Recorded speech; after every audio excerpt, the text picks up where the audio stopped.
Hello, Joe. Well, thank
I'm tracking storms this afternoon, some leading to flood advisories. I'll show you how long they stick around, and we'll have a look at Labor Day.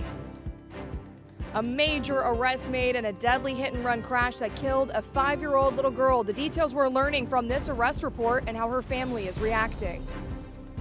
Coming up, Governor Ron DeSantis doubling down on his position on removing art from crosswalks. Streaming on clickorlando.com and broadcasting live, you're watching News 6 at 4 p.m.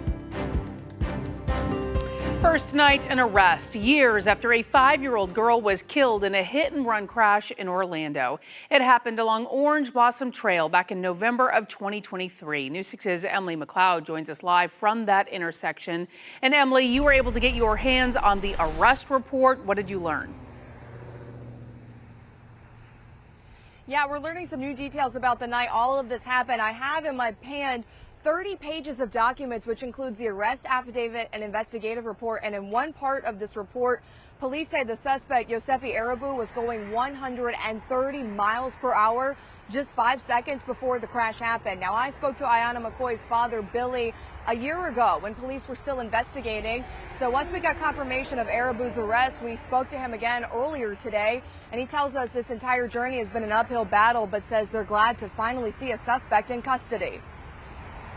Ayanna McCoy's father, Billy, reliving the days after his daughter was killed in a hit-and-run crash in November 2023. It rained for 7 days after that happened. So not only was I sad, the angels in heaven was sad.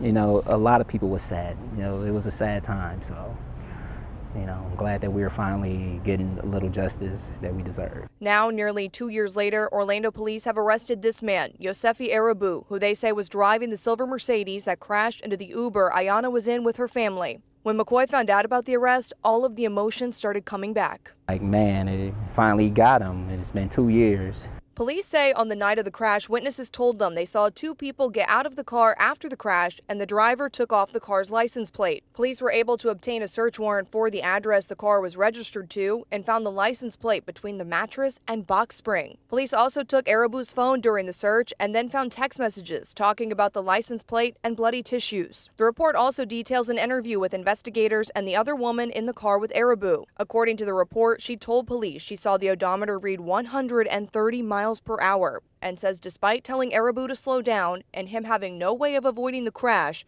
he continued to drive more than double the speed limit. Very careless actions of his. Heartbreaking just to know that, you know, there's people out there driving that fast and his kids on the road, his grandmothers, his people that's going to work, going to church. You know, you never know. You got to be cautious of your surroundings.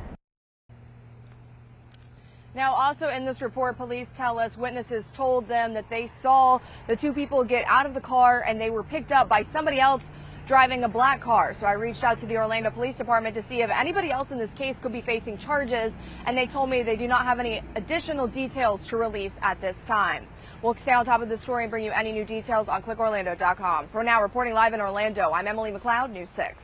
Emily, thank you. We are following more breaking news. Police in Ormond Beach say they are investigating abuse at a school and church. We're talking about the Riverbend Community Church and Academy on Granada Boulevard near I-95. Police say the abuse allegations date as far back as the early 2000s, and they are working to see if there are any current victims. Detectives want to speak with anyone with information or if they believe they may have been a victim.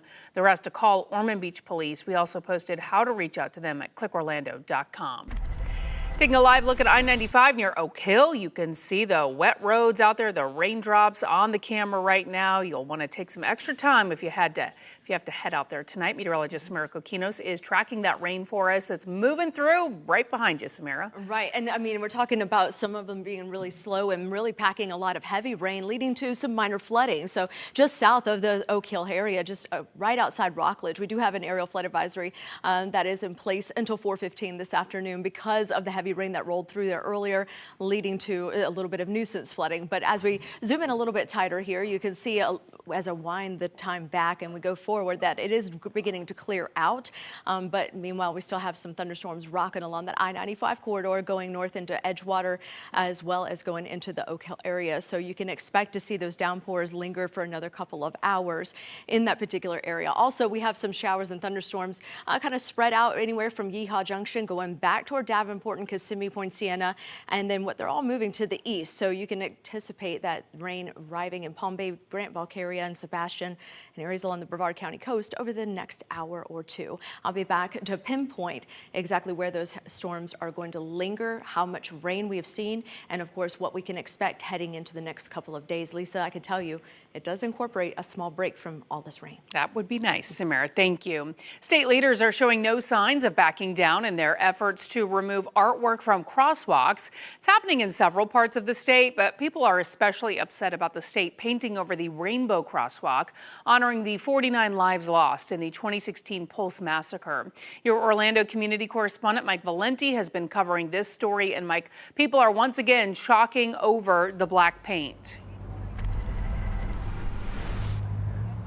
Yeah, they are a smaller group than we're used to seeing over the last several days, but they are still chalking the sidewalk and the crosswalk. And as they do that, City of Orlando spokesperson confirms to me that the city is considering its legal options as it pertains to this crosswalk. But we've been reporting on this back and forth since last week, the back and forth being that FDOT will come and clear the crosswalk of chalk or paint, and then residents will come back hours later and do their thing, as we've been reporting on.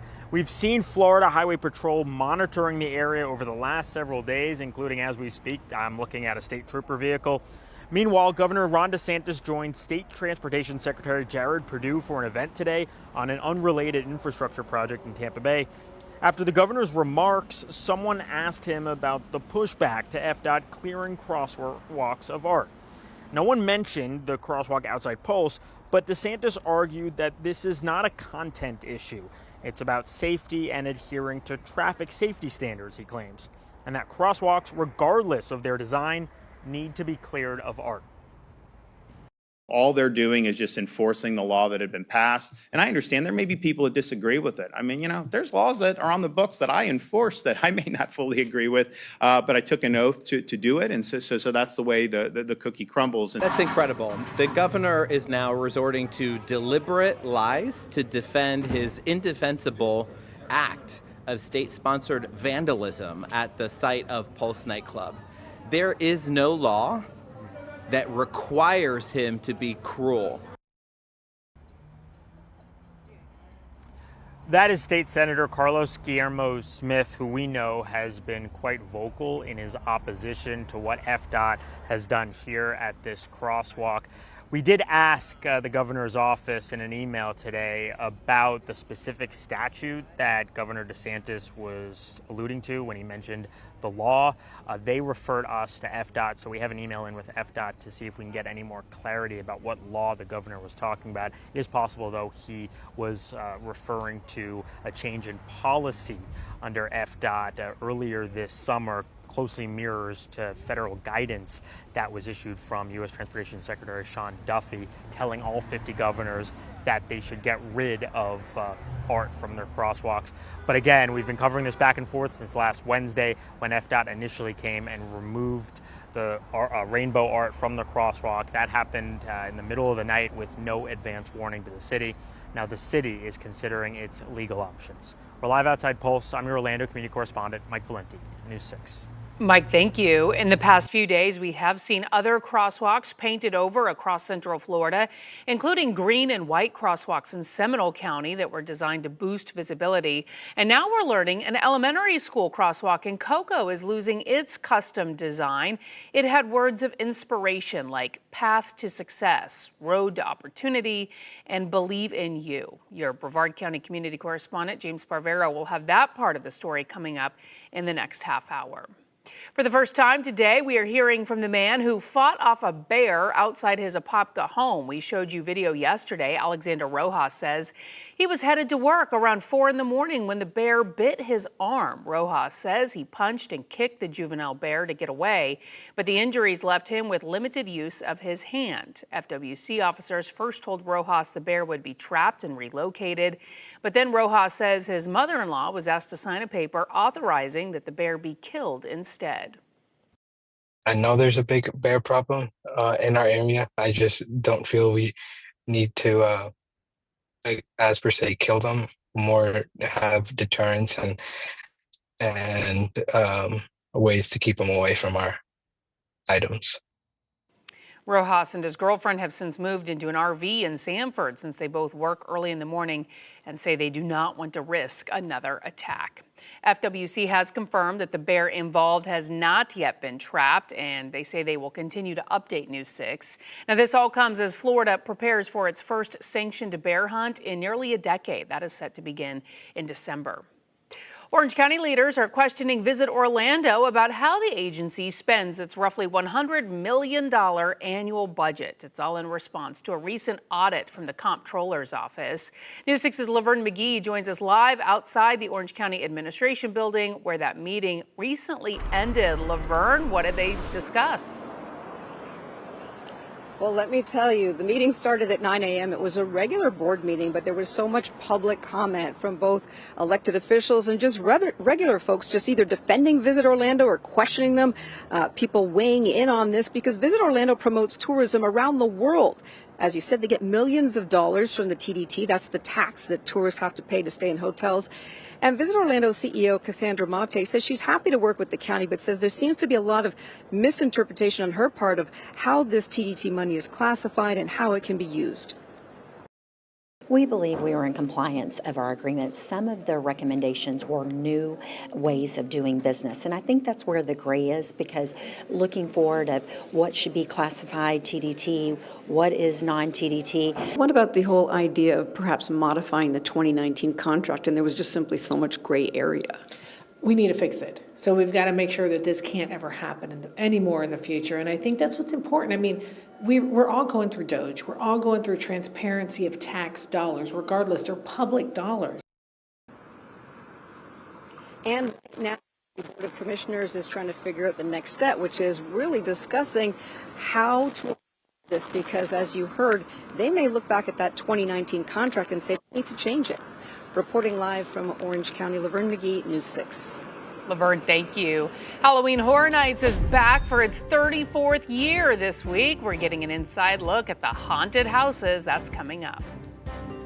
If you got an outdoor mailbox, you probably got a lock with some corrosion that doesn't quite like to open, right? Well, I got a solution for you and a bunch of sprays, but hold on, which one should you use? I'm Eric Von Ank, and we're getting results at home with some advice from the pros. Coming up. News 6 Insider is sponsored by Orange County Library System.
America.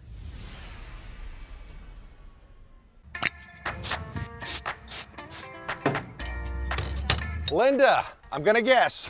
Didn't mean to scare you. So nice to see you. It's Eric Von Ank and the Handy Newsman. Nice to meet you. Pleasure. Nice to meet you. You know Destiny, of Hi, course. Destiny. Yes, of course. So we're down the road here from your house in beautiful Margaritaville, in Yes. Daytona Beach. Yes. And you met us here because this is a problem. Right. What's going on? Sometimes you can't get the key in, sometimes you can't get the key out. I see you got the key in here. Yeah, and I'm having trouble turning. I got some goodies in the car. I'm going to grab them, see if we can get results for you. Okay, thank you.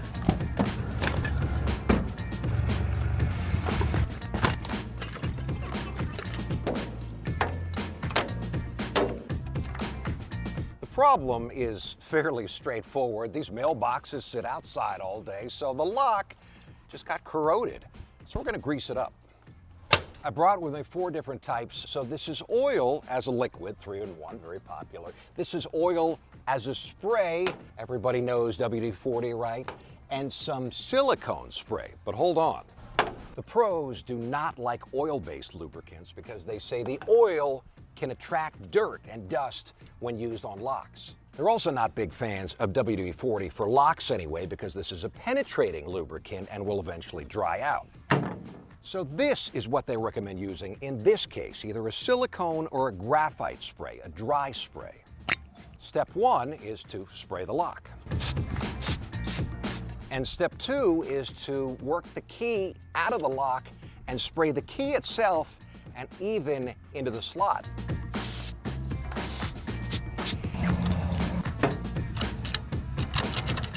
Gonna go get Linda.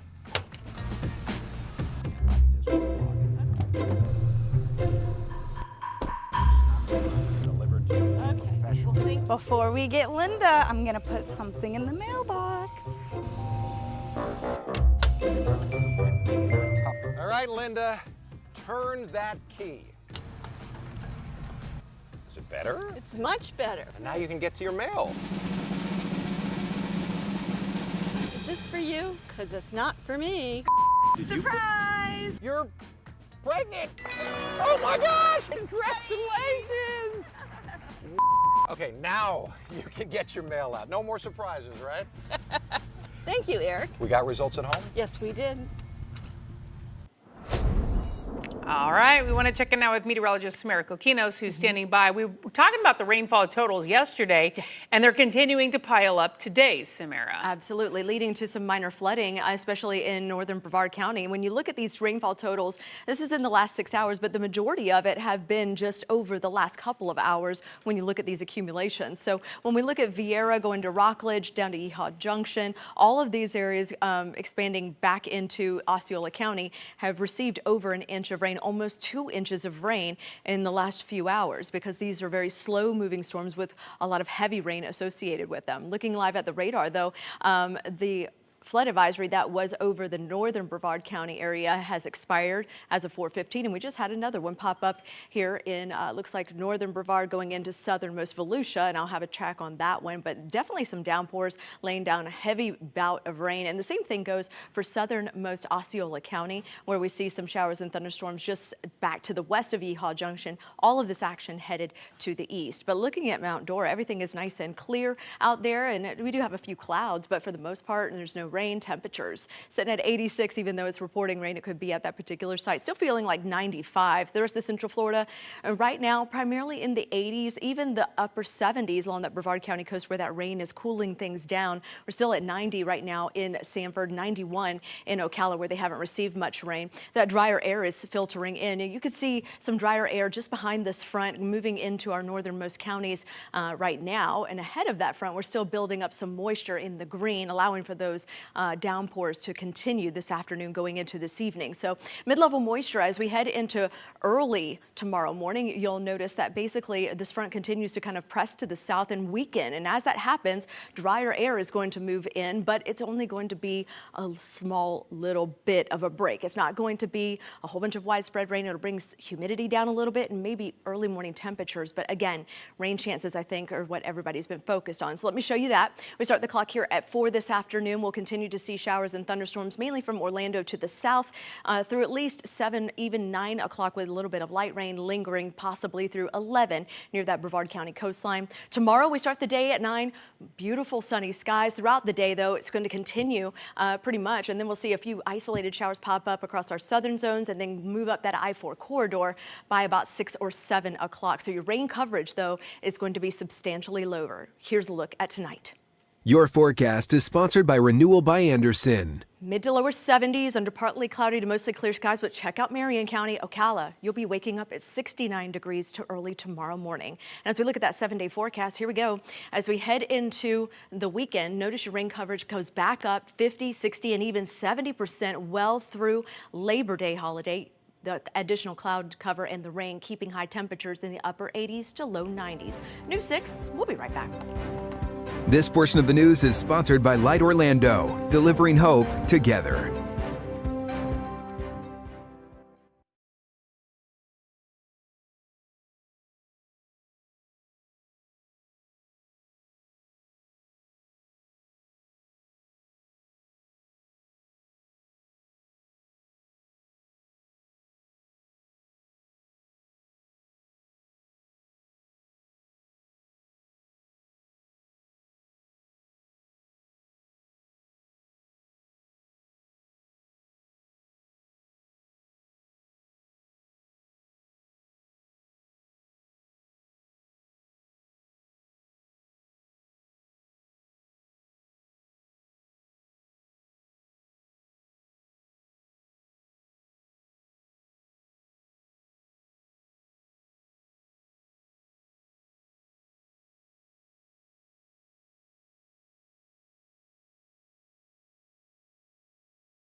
A heads up, Halloween Horror Nights returns for its 34th year this Friday at Universal Orlando.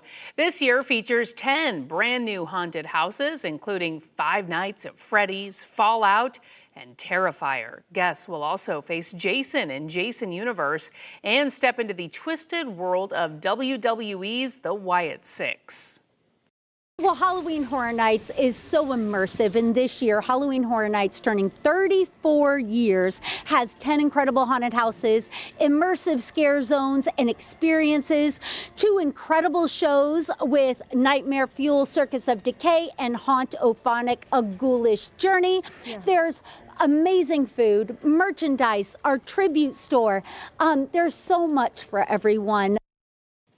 Halloween Horror Nights runs on select nights through November 2nd.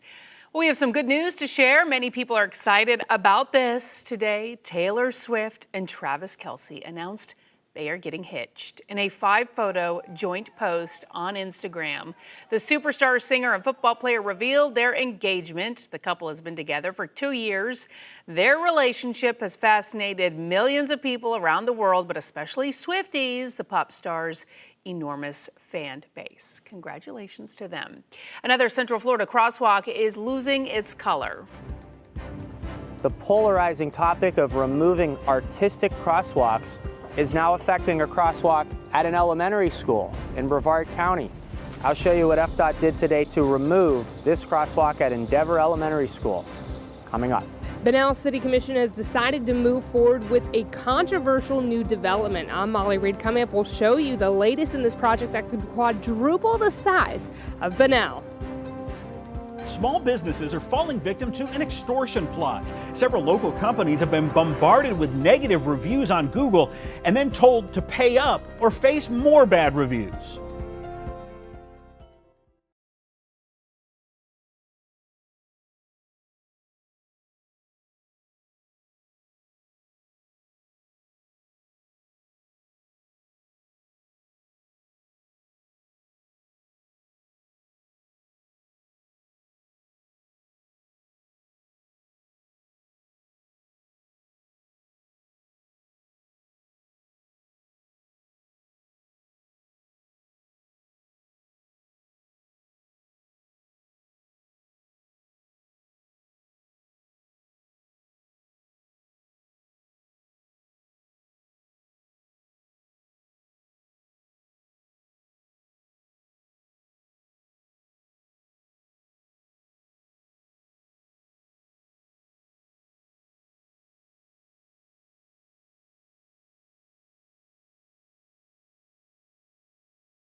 Welcome back. We are following several top stories right now. Orlando police have made an arrest in the hit-and-run crash that killed a 5-year-old girl. Ayanna McCoy and her family were hit while in an Uber. Now, the crash happened back in 2023 on Orange Blossom Trail near Ace Road, but yesterday officers arrested Yosefi Arabu, who they say left the scene in Orange County. Arabu is facing multiple charges, including vehicular homicide, tampering with evidence, and more. It's been almost a week now of back and forth between FDOT and Orlando residents over the Rainbow Crosswalk outside the Pulse nightclub. FDOT keeps removing the chalk and paint, and residents keep filling it back in. Today, Governor Ron DeSantis defended the state's actions, saying FDOT is just following the law. Lake County leaders are continuing discussion on adding a 5-cent a gallon gas tax hike. The county says the increase would help manage maintenance costs now and for the foreseeable future as the area grows. Right now, Lake County is at a 7 cents per gallon tax. News 6 investigates an extortion plot targeting Central Florida businesses. Just this month, several local companies were bombarded with negative reviews on Google. The business owners then received ominous text messages demanding they pay up or face even more bad reviews. News 6 investigator Mike DeForest explains. These moving trucks belong to a small business in Central Florida called Straight Paths Moving, which currently has a 5-star rating on Google. All right, guys, we got to get going. Owner Robert Reyes works hard to make his customers happy. I mean, we hold ourselves to a certain standard to try to get those reviews, so it's extremely disheartening when someone comes and erases that. Recently, Straight Paths Moving was attacked by a flurry of negative Google reviews. In just a matter of minutes, dozens of 1-star reviews poured in. They'd pop up 10, 15 at a time, just like that, out of nowhere. Straight Paths Moving is nothing but a scam, read one review. Another claimed Straight Paths Moving showed up hours late without even calling. This company is a joke, wrote another. I'll never hire them again. All right, guys, call me if you need anything. Reyes says none of the reviews came from his customers. My business was just, I felt like it was taken hostage, like that. The very next day, the very same thing happened to another Central Florida company, Home Shield Roofing, threatening its 5-star Google reviews and frightening its owner, Tim O'Brien. Your heart's in your throat because you're wondering what's going on and how do you fix it. Both men soon received text messages from a Pakistani phone number that said, "I am doing bad reviews on your business." The business owners were told to send me payment or else even more bad reviews would be posted. Neither of them paid. What is going through your mind? Because now you know these aren't just unhappy customers, but this is an extortionist. 100%. Kind of panic because we try to reach out to Google. Nobody kind of is there to get in touch with. So you kind of feel helpless. Businesses live or die by these reviews. Kay Dean is a former federal investigator who runs Fake Review Watch. She's been tracking this particular group of extortionists for about a month. I put much of the blame here on the tech companies like Google, for example. They're just not doing enough to self-police and protect the businesses that are paying them. Dean discovered this Google account, supposedly belonging to Ezra Max, posted a 1-star review about Reyes' moving company. Google eventually removed the bogus review after Reyes reported it online, but Google did not remove the Ezra Max profile, which later posted a negative review about O'Brien's roofing company. These are clearly fake accounts that are being used to extort businesses. It's a completely helpless feeling. I didn't know what to do because there's no one to talk to at Google. All you can do is flag them. That's it. These local entrepreneurs believe Google needs to do more to protect small businesses. It's kind of scary how technology and people can really turn your life upside down pretty quick with everything you've worked for. Google has not responded to any of our requests for comment on this story. Kay Dean with Fake Review Watch urges consumers to be skeptical of any online reviews, both positive and negative. She says the best reviews are still by word of mouth. Mike DeForest, News 6. Joining a class action lawsuit against the state over a new law that limits local control on development. The law bans temporary construction bans by local governments. In Orange County, voters approved a rural boundary in November of 2024, but this law threatens that. Back in July, the city of Edgewater considered joining the lawsuit after trying to keep a 1-year building moratorium in place. 6,100 new homes are coming to Bunnell in a massive development that will nearly quadruple the size of the city. The project, called Haw Creek Reserve, would cover 2,800 acres just south and west of the existing city. Now, this is a controversial development. Your Flagler County community correspondent Molly Reed has been following it for almost 2 years now. A big turn in events with the city commission here in Bunnell deciding to move forward now with the Haw Creek Reserve. The project was actually killed back in June, but recently revived by the mayor and again passed its first of 2 readings here last night. This type of development is completely self-contained. It's going to have a combination of commercial, residential, industrial.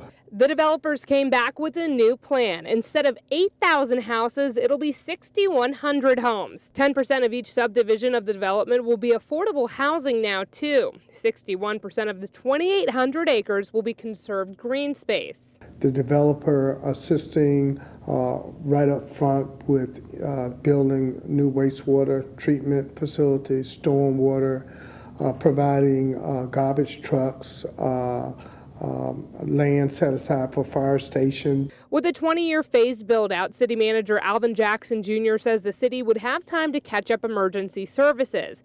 This is the conceptual plan the developer presented. The commission's green light now lets him create more firm plans. About time they finish doing all their engineering and their environmental, it probably will be 3 to 4 years before they start building. Folks who live nearby are a bit worried about the growth, though. I'm shocked, real shocked. I mean, you know, the traffic's going to be wicked. It's going to be really, really bad. Getting out of here now can be a problem sometimes, but when you figure they add how many thousand homes they're going to add, it's going to be a whole heck a lot worse. Now there is a second reading still to give the developer that final green light. That'll be on September 8th. I'm your Flagler County Community Correspondent Molly Reed, News 6. Now at 4, federal funding is on the line for states that do not enforce English language requirements for truck drivers. The U.S. Secretary of Transportation Sean Duffy announced today that California, Washington, and New Mexico could lose millions of dollars if they do not come into compliance in the next 30 days.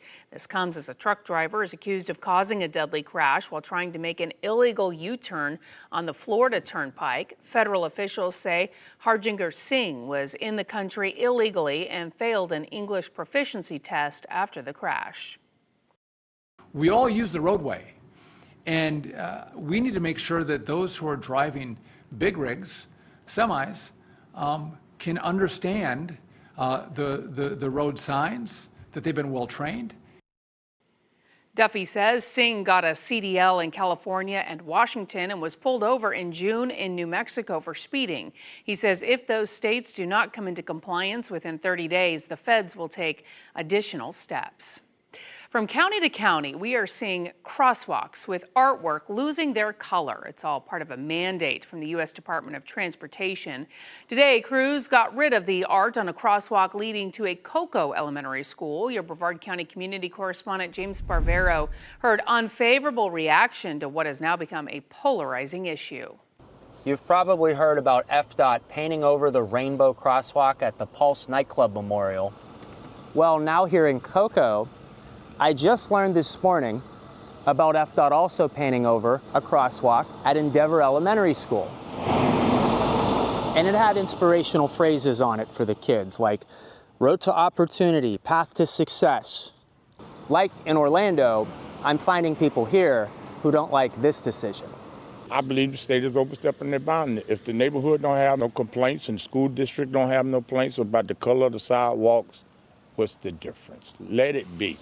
For some drivers who maybe think that crosswalks that are different colors are distracting to them, do you think that's a valid argument? Absolutely not. Absolutely not, because the reason why it shouldn't be a problem, it should be make you more aware that you're approaching a crosswalk because of the colors. The crosswalk was celebrated 5 years ago when the city put it in. Now after its removal, the city gave me a statement that defends the crosswalk. The city of Cocoa worked with students from Endeavor to design a crosswalk that would help it stand out to drivers and help ensure the safety of our students walking to school. The city says a crossing guard or police officer will continue to help kids cross the street. In Cocoa, Brevard County, I'm your community correspondent, James Sparvero, News 6. Just yesterday, we showed you how crews painted over the bright green crosswalks along the Seminole-Wekiva Trail in Seminole County. Now, leaders initially promoted the high visibility crosswalks as a safety measure, using tax dollars for the installations. Despite that, the county is being told to paint over them. Leaders shared a letter from FDOT. It orders the repainting of 15 locations and warns state funding could be withheld if they do not comply. A battle over barbecue. Brisket's Barbecue Shack and Grill in Oviedo reached out to anchor Matt Austin because they feel like the city is harassing them. They were asked to move their smoker, their food trailer, and their firewood, and now the city is apparently asking them to pay thousands of dollars in impact fees, or they will have to remove the majority of their picnic tables. As you can see, Brisket's is small. It's standing room only inside. The tables outside are the only place where people can sit and eat. If I get rid of picnic tables, where are people going to sit? And if people can't sit somewhere, that's going to decrease sales, decrease revenue. Maybe I might have to lay some people off. Matt just talked to the Oviedo Development Director, and we will have more on this controversy coming up at 6 p.m. On the news and on clickorlando.com. A local college football legend is getting quite the honor. I've been all over the place, but there's no place like Lake Mary in Seminole County. The special day dedicated to Coach Lee Corso and how he is celebrating retirement in Central Florida. That's next.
I'm News 6's Mark Lehman, and we're in Seminole County where there's a celebration for the retirement of Coach Lee Corso. So many people coming together to name a special day in his honor.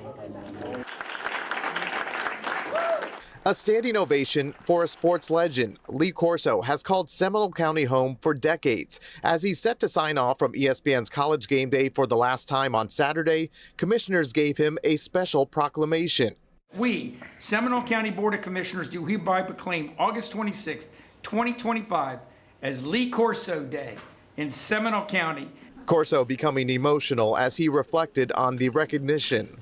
I've been all over the place, but there's no place like Lake Marion, Seminole County. And it means so much to me that people would say nice things. Since Game Day's debut in 1987, Coach Corso has been delivering college football analysis topped off with his signature picks, donning a mascot's headgear. And basically, I figured I'm the only guy in America that makes a living putting something on his head. Corso even getting a chance to do the show right in his backyard in 2018 when Game Day visited UCF. It was, I think, one of the best shows we ever had when we came here. The surrounding was people were all over us, thousands of people, and they're all over the UCF. He says his final show on Saturday will be filled with emotion. College football fans will witness the end of an era, and Coach Corso says he will forever be grateful.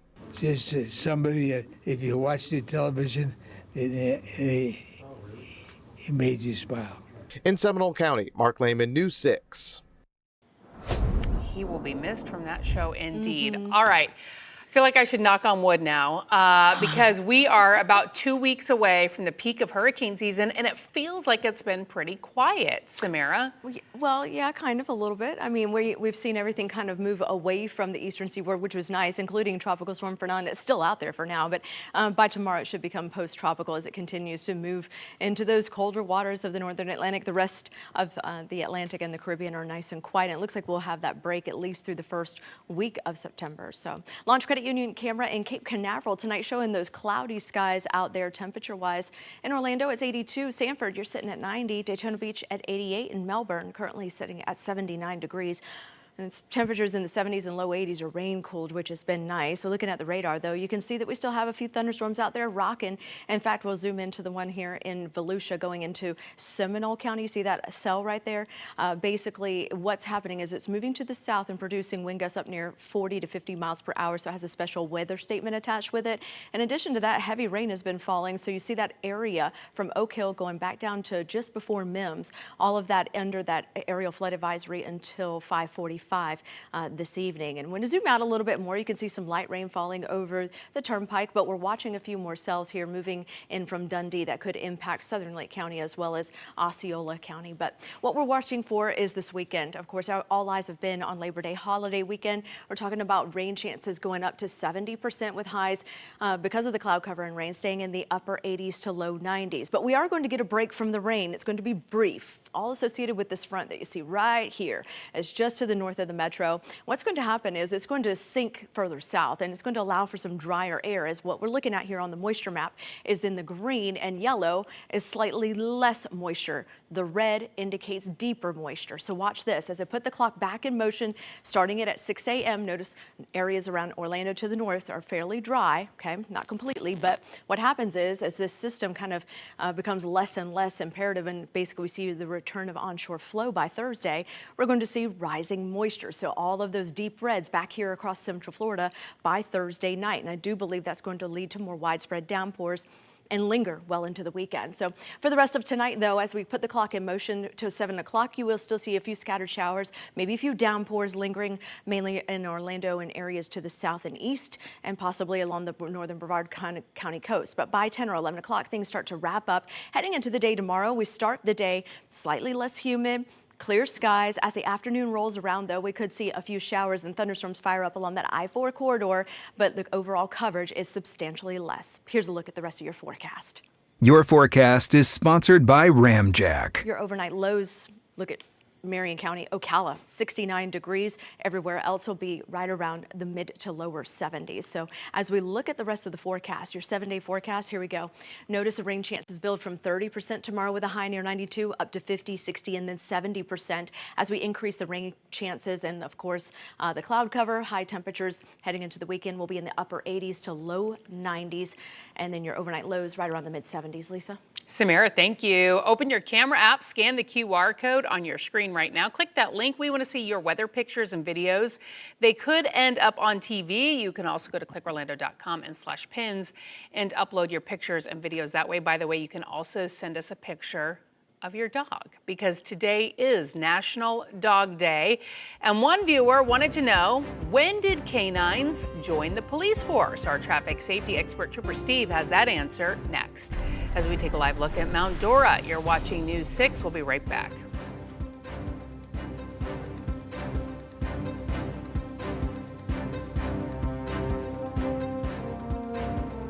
Coming up in the morning, Powerball mania sweeping across Central Florida. But what really are your odds of winning one of the largest jackpots in history? What you need to know before you play. Plus, a bit of a break when it comes to the rain. Candace will have your forecast every 10 minutes. We'll see you for News 6 mornings starting at 6.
Well, it is National Dog Day, so let's do this. How long have police dogs been used here in the United States? Well, believe it or not, the use of dogs in law enforcement goes back more than a century. Believe this, inspired by European programs in the late 1800s, the first U.S. police dogs were actually tried in New York City around 1907, but those early experiments, they didn't last too long. It wasn't until about 1950s that modern canine units really took off here in America, with cities like Baltimore pretty much leading the way. These weren't just guard dogs, right? They quickly became essential for tracking suspects, finding missing persons, and detecting narcotics. From there, canine training expanded into explosives, cadaver recovery, and even detecting electronics. Today, almost every major police agency has a canine unit. Even the small ones do. And in many places, these dogs are treated as sworn officers, complete with badges, vests, and even full honors if they're lost in the line of duty. So the next time you see a police canine, remember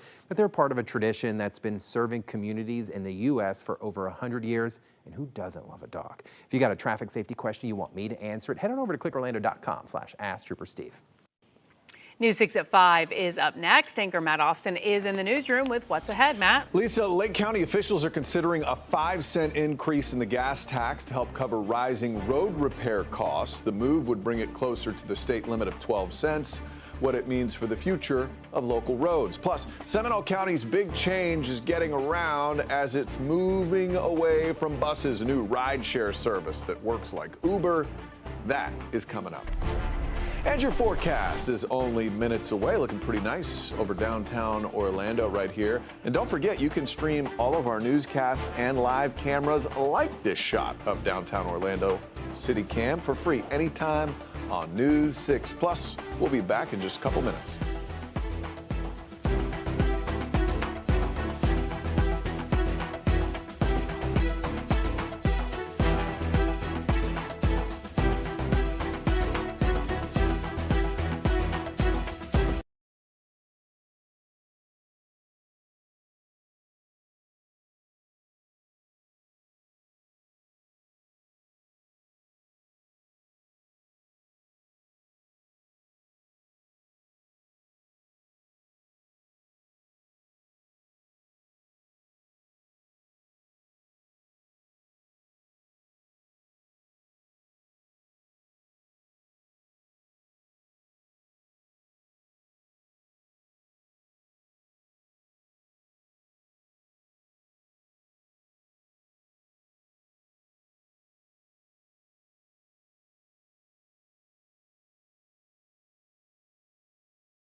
Testing, I can hear you. I can hear you. Can you hear me? Take that as a yes. Thanks.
Now at 5, gas tax hike. The latest county looking to raise its tax by 5 cents to fund road repairs. Plus, a major arrest made in a deadly hit-and-run crash that killed a 5-year-old little girl. The details we're learning from this arrest report and how her family is reacting. I'm your Brevard County community correspondent, James Sparvero. The polarizing topic of removing artistic crosswalks is now affecting a crosswalk at an elementary school in Brevard County. I'll show you what FDOT did today to remove this crosswalk at Endeavor Elementary School, coming up.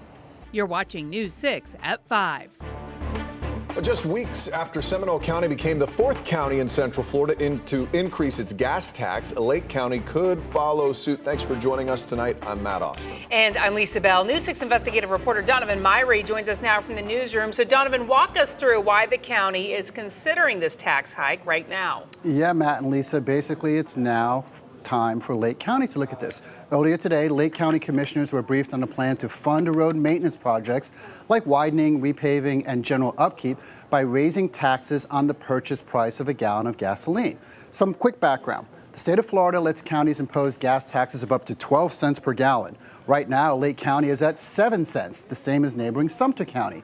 Lake says an increase of anywhere from 1 penny to the full 5 will help offset maintenance costs and could add an additional $4 million to their yearly maintenance budget, helping to keep roads healthy before they fall into unreversible states of disrepairs. But not all the Lake County commissioners were on board with the idea. I'm opposed to it because I think that the most hard working class voters are the ones who are going to get hit the hardest with this, and I think that's wrong. I don't want to put any more tax burden on the majority of constituents, but especially those who are in the car driving to work every single day. But now that the majority of the County Board of Commissioners have voted to advertise this idea to county residents, the next steps will be for the board to either vote for or against the additional gas taxes, or let voters decide the issue through a ballot referendum. Matt and Lisa, the next public meeting on this subject will be on September 23rd. Yeah, Donovan, I know that you were speaking with the Public Works Director today while you were in Lake County. She had some very specific insights to additional road maintenance funding. Yeah, it was really interesting because I spoke to Jordan Salinger, and basically what she talked about is with this additional money, you can get ahead of road maintenance. And if you have an idea of, you ever seen roads get torn up and things, sometimes they'll just repave a road and they'll be able to kind of strip layers or add layers on top. You let a road get so bad that it has to be torn up, that's going to be a lot more money. If you're able to basically upkeep the road, upkeep the maintenance, and that's what these additional funds can do, you can really get ahead of that, saving money in the long run. All right, Donovan Myrie reporting in the newsroom. Thank you. Well, when it comes to gas prices, they seem to be up one day, down the next. The average price for regular gas in Florida is $3.06 a gallon, whereas yesterday it was $2.92. So why the roller coaster? AAA's Mark Jenkins explains a pattern called price cycling. It's been shaping gas prices here in Florida lately. Retailers will adjust their pricing throughout the week in order to compete with the other gas stations in the area. So, what you'll typically see is gas prices gradually moving lower through the week, kind of bottom out during the weekend, and then on Monday afternoon, they shoot right back up again. Jenkins says the pattern has been happening for about a year now in Florida. Prices drop around 10 to 20 cents over 10 days, then they rise about 20 cents again and that's what the process it's been taken, up and down and up and down. All right, let's take a live look as a at bite, you know that. Launch Credit Union camera, Port Cam at Port Canaveral out there. Yeah, we are tracking some scattered storms across Central Florida, so we want to get over to meteorologist Samira Kokinos, who's been tracking that for us all afternoon. It's pretty nasty in some spots right now, Samira. In some spots, absolutely. So we have a few rock and thunderstorms moving through parts of Volusia, going into Seminole as well as northern Brevard, and a little light rain sprinkles or so anywhere from Kissimmee, Poinciana down the turnpike all the way to Yeehaw Junction, where they did receive some bouts of heavy rain, and also some thunderstorms making their way out of the Lakeland area headed to the east that will impact areas like in Osceola County over the next, I would say, hour or so. But as we zoom in tighter here to what's happening in Volusia County, the downpours from Oak Hill going just to the north of Mims in that highlighted green box basically are under aerial flood advisory until 5:45 this evening. So we still have a little bit of time, but it's all due to the amount of rain that they've received in that particular area. The box just below it in the yellow is a thunderstorm that actually has potential just to the west of Titusville to produce wind gusts as it moves east up to 40 and 50 miles per hour. So as we look a little bit further south, you can see the turnpike definitely getting a little bit of more rain before it's all said and done tonight. I do believe we could see a few more showers and thunderstorms rolling through portions of Osceola and even Brevard County, possibly even southernmost Orange County. I'll be back with some rainfall totals that we've seen over the last 6 hours. Plus, we'll walk you hour by hour to show you the rain potential tonight going into tomorrow, which looks like we could get a little bit of break from all of these downpours, guys. Samara, thank you. Well, developing tonight, nearly 2 years after a hit-and-run crash in Orlando killed a 5-year-old, there has been an arrest. It happened along Orange Blossom Trail back in November of 2023. News 6's Emily McLeod is there and breaks down the arrest report. In this arrest report, we are learning more details about the night the crash happened, including when police say the suspect, Yosefi Arabu, was driving 130 miles per hour, 5 seconds before the crash even happened. Now, we spoke to Ayanna McCoy's father last year while police were still investigating, and once we got confirmation of Arabu's arrest, we spoke to him again, and he tells us this entire journey has been an uphill battle, but they're glad to see a suspect in custody. Ayanna McCoy's father, Billy, reliving the days after his daughter was killed in a hit-and-run crash in November 2023. It rained for 7 days after that happened, so not only was I sad, the angels in heaven was sad.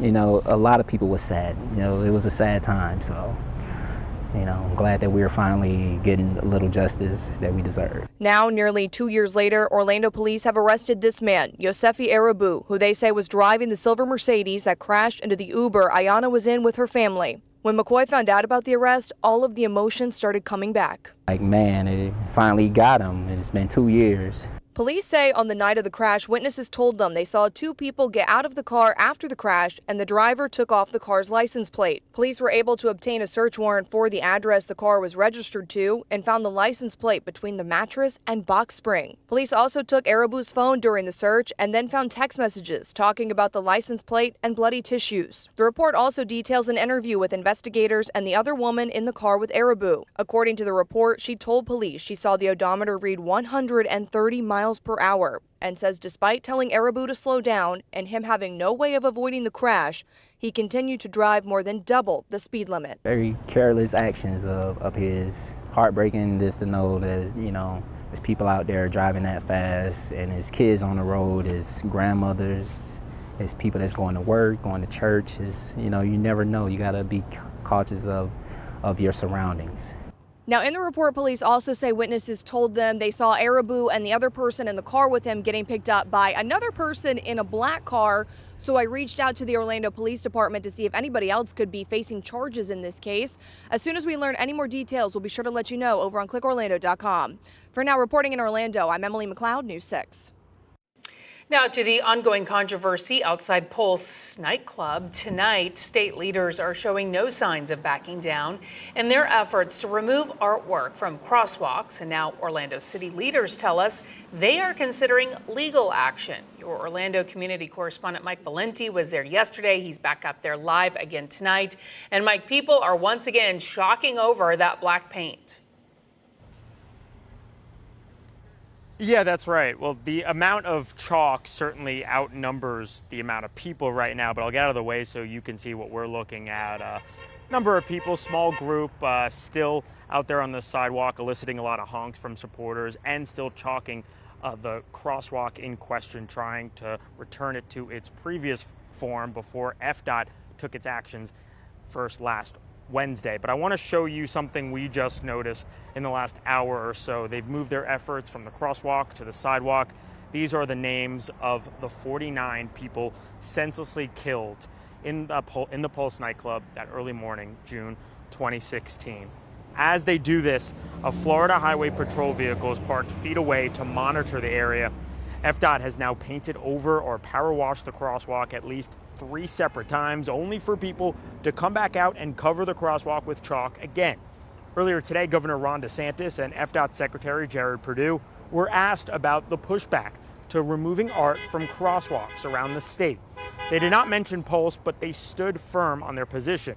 You're about to hear in order from DeSantis, Perdue, Democratic State Senator Carlos Guillermo Smith, and finally Democratic Congressman Maxwell Frost. I think it's just a change in policy, and we don't want to be in a situation where we're playing whack-a-mole. Say, oh, well, no, that mural's fine, but that's not. Pavement art is not allowed, and we're removing everything that's not compliant with state, federal standards, and that's the approach that we're taking. Folks are pushing back. They are saying they will not be erased. Would you advise the city of Orlando to sue over this? To sue over it? Yeah, I think we should do everything we can to fight back against this authoritarian government. So again, a City of Orlando spokesperson confirming for me today that they continue to have discussions, city leaders mulling their potential legal options pertaining to the crosswalk. What those options entail, though, that's not exactly clear because, as the spokesperson emphasized, no decisions have yet been made. We're live outside Pulse. I'm your Orlando community correspondent, Mike Valenti, News 6. Mike, thank you. As we get closer to the peak of hurricane season, FEMA workers are sending out a warning. They say recent cutbacks have left the agency struggling to respond to disasters. We'll tell you what's at risk coming up. But for saving the Indian River Lagoon, there are new plans underway to fight algae blooms and improve the habitat. But it could come with a price hike. We'll explain. That's next. Today's Port Canaveral Cam is sponsored by Launch Credit Union.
Fish kills, algae blooms, an ecosystem in trouble. For the Indian River Lagoon, years of stress have taken a big toll. While there isn't a single fix, as News 6's Angie Casada shows us, there are things that can be done right now to protect this Florida treasure.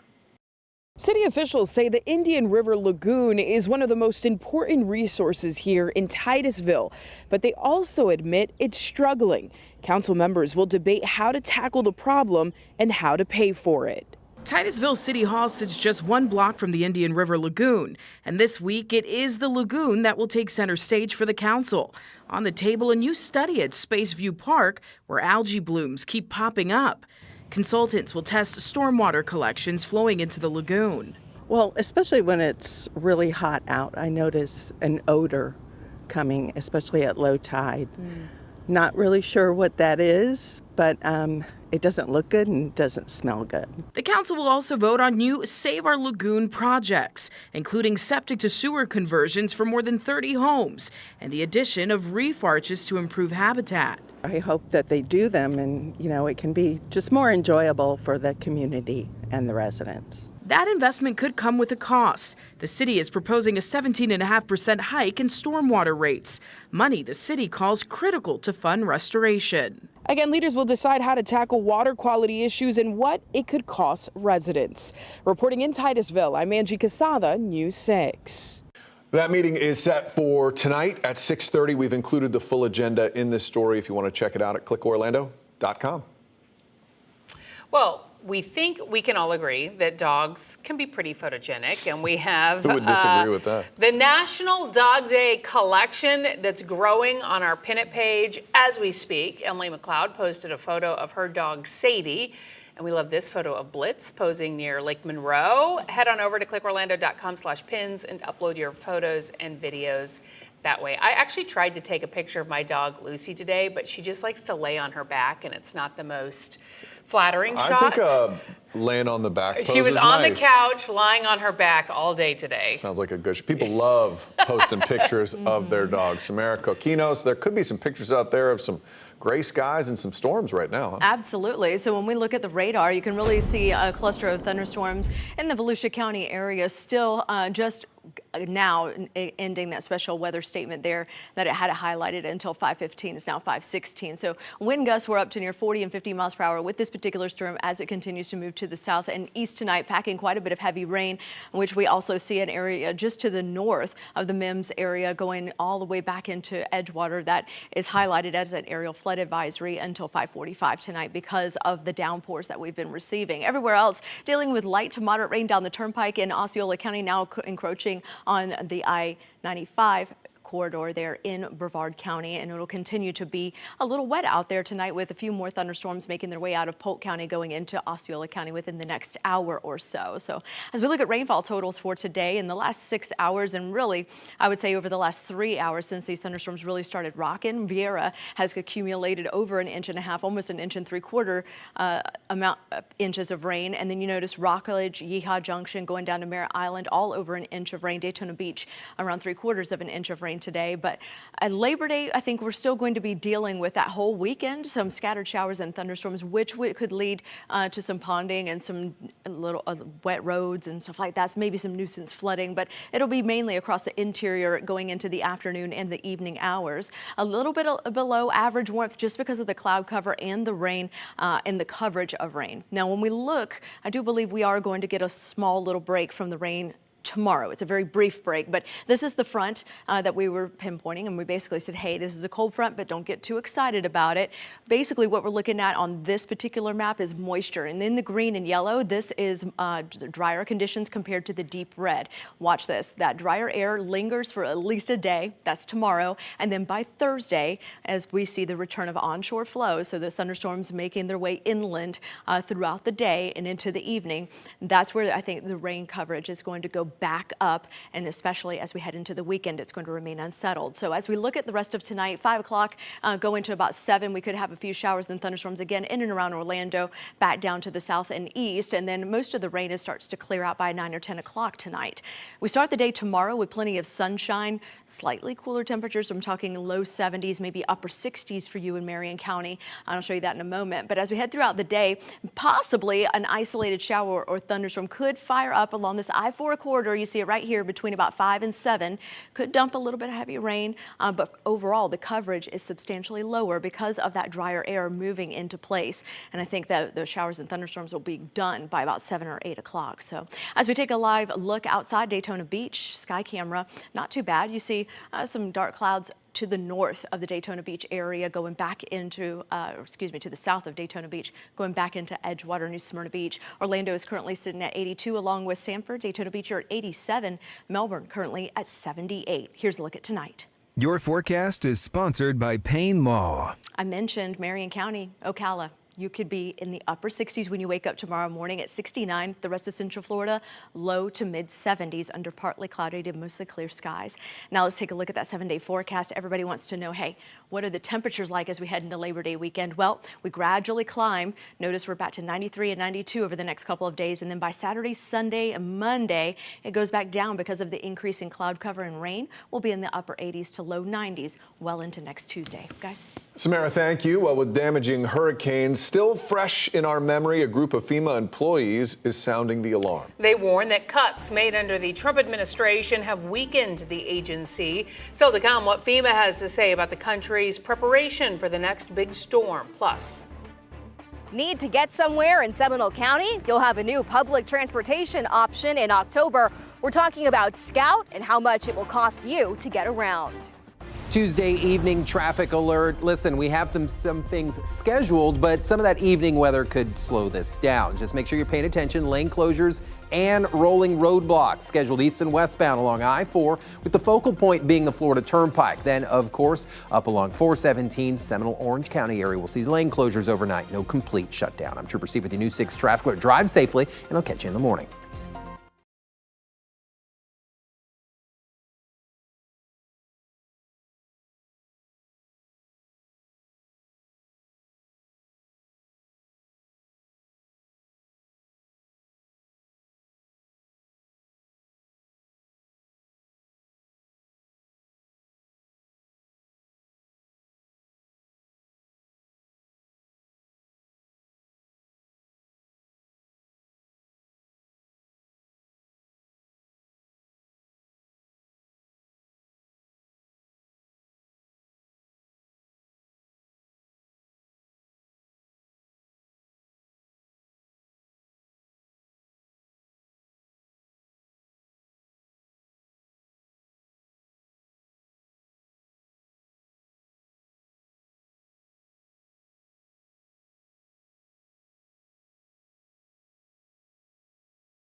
this week marks 20 years since Hurricane Katrina's wrath. The storm first made landfall in South Florida as a Category 1 hurricane before moving into the Gulf of Mexico, where it intensified and made a second landfall along the Gulf Coast. Earlier this year, the Trump administration announced huge cuts to the Federal Emergency Management Agency. Some of its remaining employees are warning that FEMA's ability to respond to a disaster has been crippled by these changes.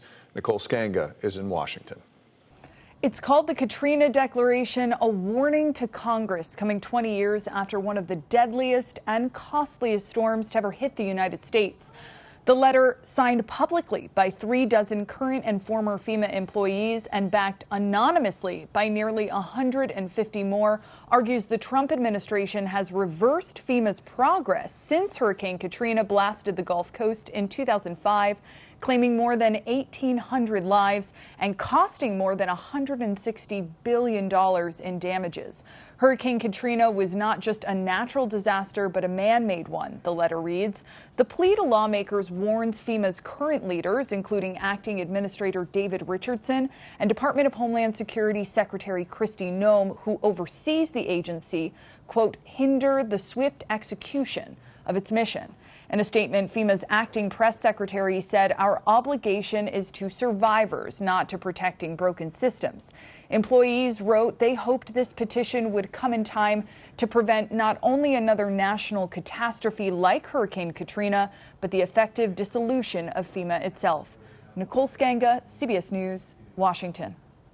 Well, Seminole County is replacing most buses with a new micro transit service. When you can start using Scout to get around town, that's coming up. Plus, the polarizing topic of removing artistic crosswalks is now affecting a crosswalk at an elementary school in Brevard County.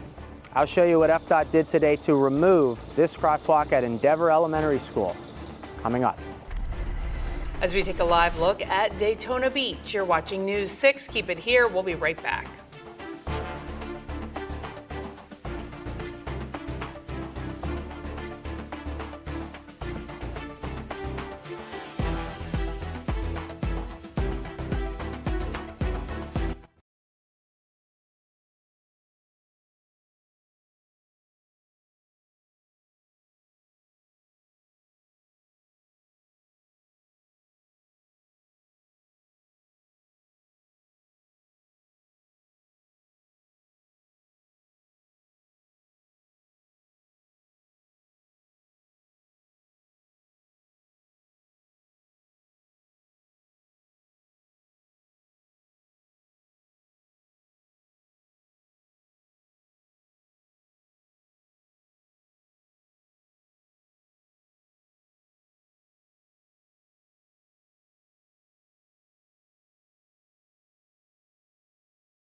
Glad you're with us. I'm Lisa Bell. I'm Matt Austin. You're watching News 6 at 5. We are following several top stories for you right now. Lake County is considering a plan to add a 5-cent a gallon gas tax hike.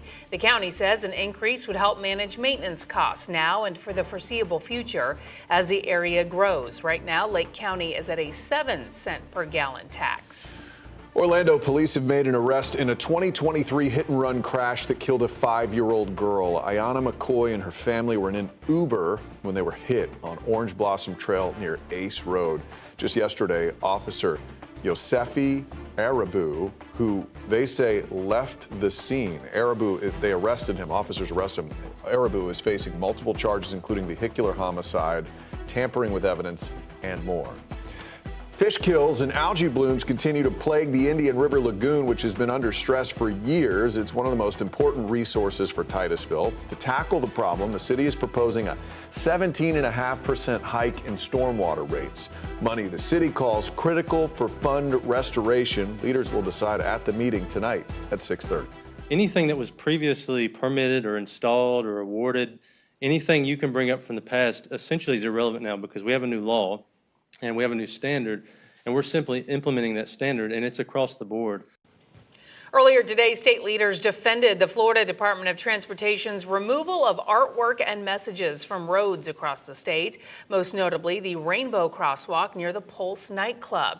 As state leaders were speaking about that, the department was also busy removing an artistic crosswalk at a Cocoa Elementary School. Your Brevard County community correspondent James Barbero heard some negative reaction to what's become a polarizing subject across Central Florida. You've probably heard about FDOT painting over the Rainbow Crosswalk at the Pulse nightclub memorial. Well, now here in Cocoa, I just learned this morning about FDOT also painting over a crosswalk at Endeavor Elementary School. And it had inspirational phrases on it for the kids, like road to opportunity, path to success. Like in Orlando, I'm finding people here who don't like this decision. I believe the state is overstepping their boundaries. If the neighborhood don't have no complaints and the school district don't have no complaints about the color of the sidewalks, what's the difference? Let it be. For some drivers who maybe think that crosswalks that are different colors are distracting to them, do you think that's a valid argument? Absolutely not. Absolutely not, because the reason why it shouldn't be a problem, it should be make you more aware that you're approaching a crosswalk because of the colors. The crosswalk was celebrated 5 years ago when the city put it in. Now, after its removal, the city gave me a statement that defends the crosswalk. The city of Cocoa worked with students from Endeavor to design a crosswalk that would help it stand out to drivers and help ensure the safety of our students walking to school. The city says a crossing guard or police officer will continue to help kids cross the street. In Cocoa, Brevard County, I'm your community correspondent, James Sparvero, News 6. Tonight, police in Ormond Beach are investigating abuse allegations at a church and private school. It involves the Riverbend Community Church and Academy on Granada Boulevard near I-95. The claims date back to the early 2000s. Investigators want to know if there are any current victims. If you have information or think you may be a victim, you're asked to call Ormond Beach Police. The details on how to contact them are also on clickorlando.com. Seminole County is betting on a new rideshare system as they phase out most Lynx bus routes and switch to what they're calling Scout. Commissioners say the county will be saving money on transportation costs, but now we know exactly how much it will cost you, the rider, to actually use this once it launches in the fall. Your Seminole County community correspondent, Catherine Silver, explains. Seminole County is saying goodbye to buses and hello to Scout. We've been telling you about the new public transportation system the county's been developing over the past year. It's similar to a Lyft or an Uber. Your ride starts on your phone. You'll request a ride through a vehicle. It should take you exactly where you want to go instead of just the nearest bus stop that's close to your destination. These are mock-ups of what the app will look like. Once your ride is here, it will take you anywhere you want to go within 5 different service zones. They've chosen areas where there are hospitals, grocery stores, and Sunrail stations because ultimately how much you pay depends on how many zones you're traveling through. The base fare starts at $4 and it goes up to $14. That's if you want to transfer through multiple zones. There are also surge costs for peak hours and additional passengers. But there are discounts too if you're a student or a senior or low income, and if your drop-off point is a Sunrail station. The highest those fares will be is $5. Commissioners gave examples when they discussed the plan here on Tuesday. For $1.50, I can go to a grocery store in my zone, one way. That's correct. If I am an Access Plus card holder, meaning I have a disability of some sort, I can go anywhere for $1? That's correct. They also discussed potential pressure points, concerns that people who might not use the current link system might like the cost and convenience of Scout. The true intent of this board was to replace the links service, and we need to make sure that stays focused. The county says keeping the rates relatively high reduces the chance of overwhelming the service, so there's not so many riders that there's not enough vehicles for them. So what happens now that the fares are set? The county will start soft launching Scout in different zones next month, and then the full launch is in October. In Seminole County, I'm Catherine Silver, News 6.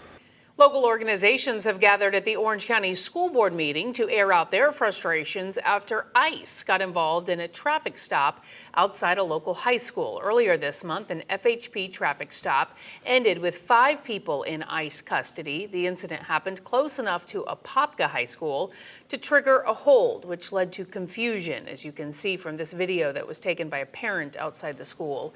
The organization Hope Community was at the school board meeting today calling for change.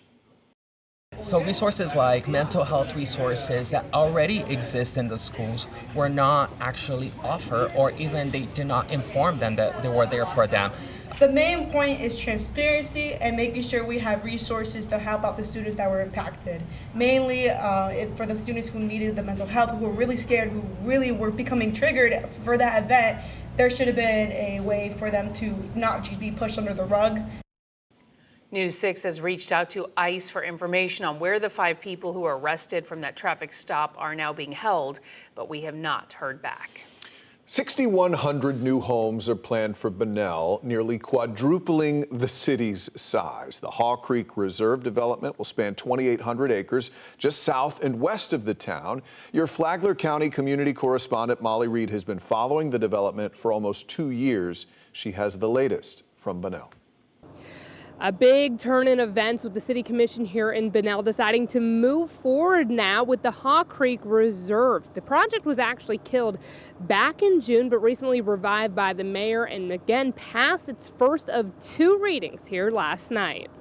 This type of development is completely self-contained.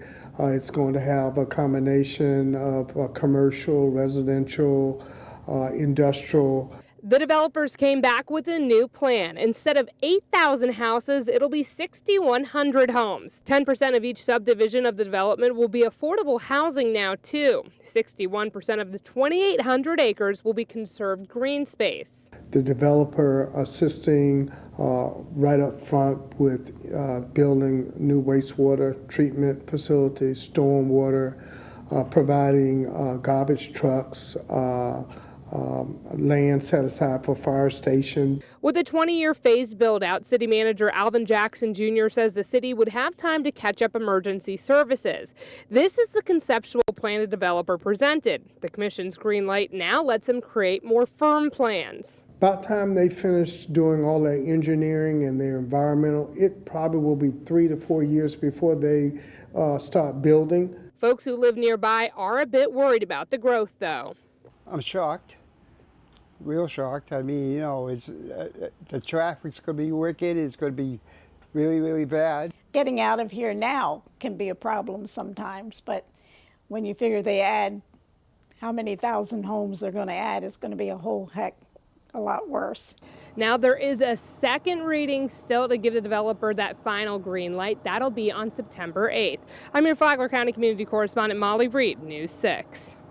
Well, he may patrol Central Florida roads every day, but did you know Trooper Steve has deep roots in Osceola County? Today, the Osceola County School Superintendent joined Trooper Steve on patrol. You had Bill Litton, yes, Yeah, you had Bill great Layton, emergency manager here. fantastic. Yes, and he said something that I thought was poignant, and that is only 67 people get to do his job in the state, and only 67 people get to do my job, and it's a challenge. Yes, it's a challenge. It's a mental battle. There are lots of different things, and the work never stops. But it is such a privilege and a blessing to do what I do. I never am short for being grateful of what opportunity I have to impact this community, and that's not lost on me. It's important work. It's the most important work to make sure that our kids are set up for success. Yeah, I think you just put that on the cover of the web copy of this interview, and you're good to go.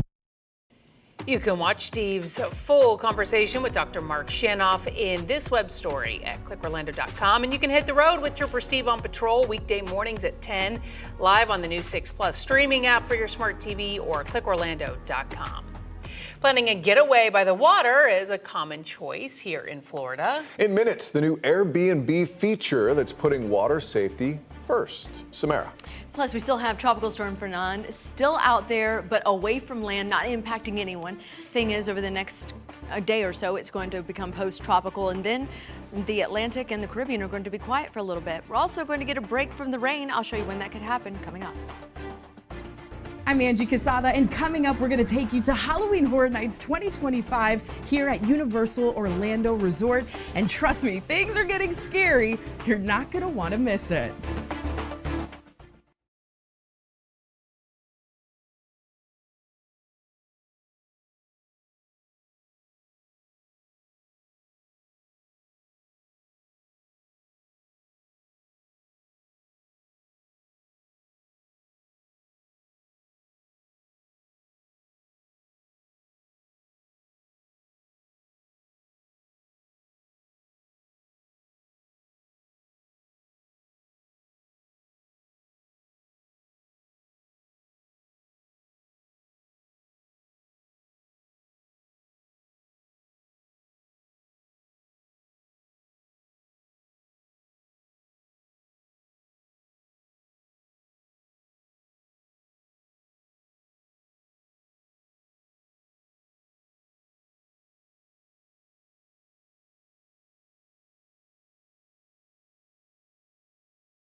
Well, it is that time of year again, and it is safe to say this year's Halloween Horror Nights will be terrifying. Universal Orlando Resort is kicking off the 34th year of its premier Halloween event. News 6's Angie Casada shows us what guests can expect when the gates open. It's the event fans wait for all year long. Universal Orlando Resort is unleashing Halloween Horror Nights, and on select nights through November 2nd, the park will transform into a full-blown nightmare. No, it is going to be an incredible year. 10 haunted houses, like you said. We have such a great lineup. 5 Nights at Freddy's is coming to Halloween Horror Nights. Wow. And I cannot wait for the fans, for our guests to experience it. This year features 10 brand new haunted houses, including 5 Nights at Freddy's, Fallout, and Terrifier. Terrifier is another just huge property, a brand that we've been able to partner with. And that house is the bloodiest house we've ever made. It's so cool. From iconic horror films to original creations, each house is meant to make your worst nightmare come to life.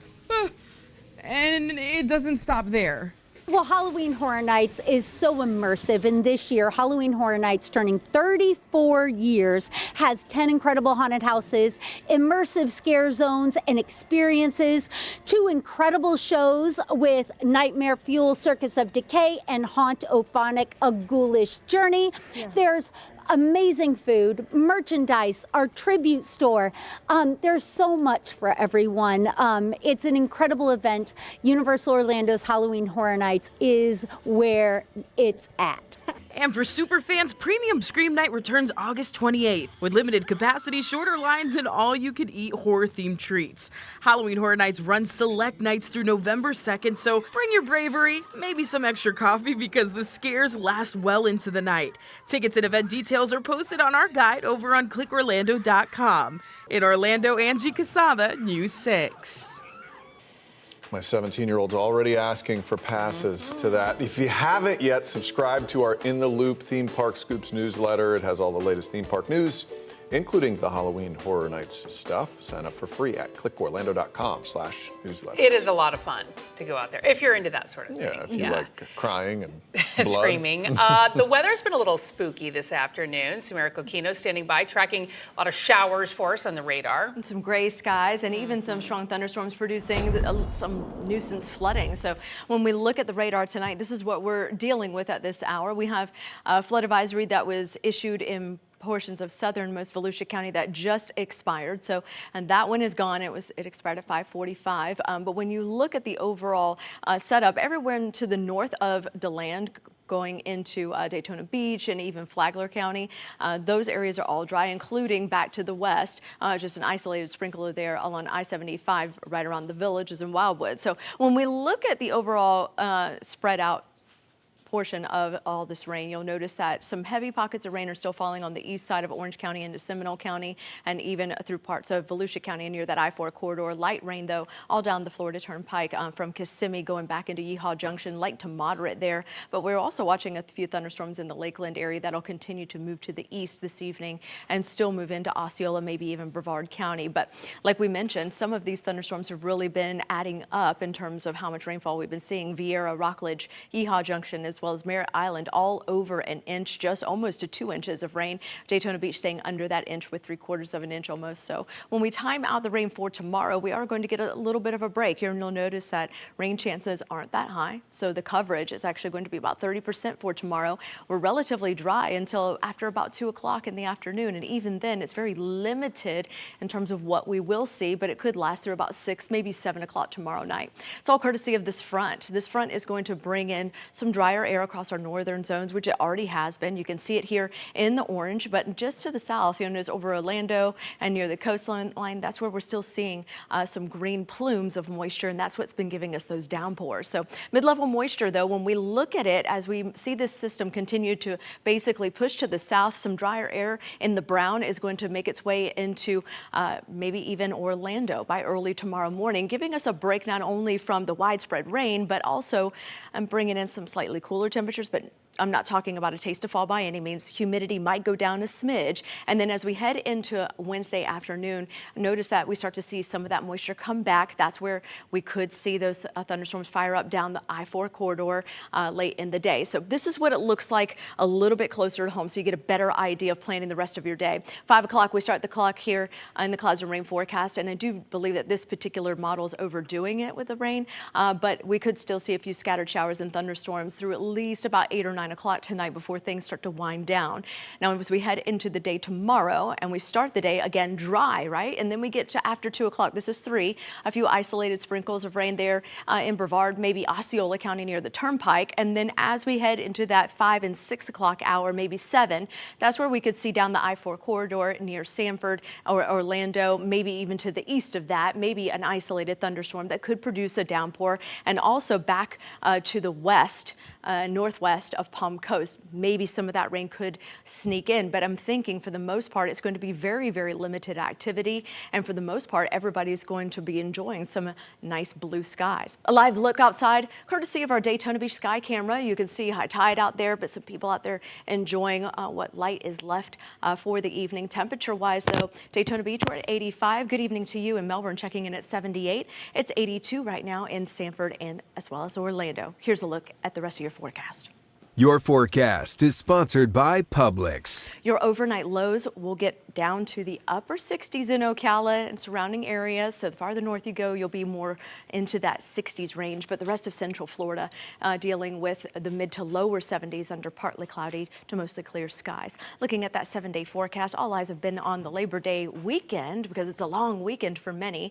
Notice our rain coverage goes from 30% tomorrow up to 50 and 60% for Thursday and Friday. High temperatures right around 92, 93 degrees. But then we bump up the rain coverage a little bit more to 70% Saturday, Sunday, Monday. But the increasing rain as well as the cloud cover is going to keep temperatures right around the upper 80s to lower 90s well into Tuesday of next week, guys. Samara, thank you. Take a break from those summer reruns. Try out the all-new prime time schedule on News 6 Plus. It's a new take on the day's news on News 6 tonight. That's at 9.